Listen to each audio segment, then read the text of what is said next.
আমরা একটা নিয়ত করেছি যে কোনোদিন না কোনোদিন আমরা যেন বাংলা, সেদিন আমি থাকি আর না থাকি, মাওলানা বখতিয়ার থাকুক না থাকুক, কোনোদিন না কোনোদিন বাংলার সকল সুন্নিরা যেন বৎসরে একবার ওই টঙ্গীর ময়দানে একদিনের জন্য হলেও উপস্থিত হয়ে সকাল থেকে সন্ধ্যা পর্যন্ত 5 ওয়াক্ত নামাজ পড়ব, 5 বার দাঁড়ায় আল্লাহর নবীকে সালাম দেব, আখেরি মোনাজাত করে আমরা চলে আসব কান্দাকাটি করে।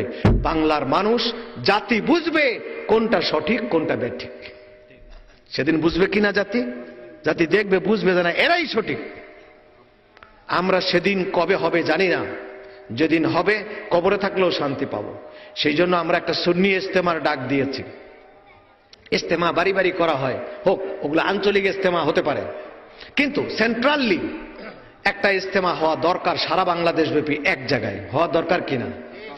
সেই ইজতেমার জন্য আমার আবেদন।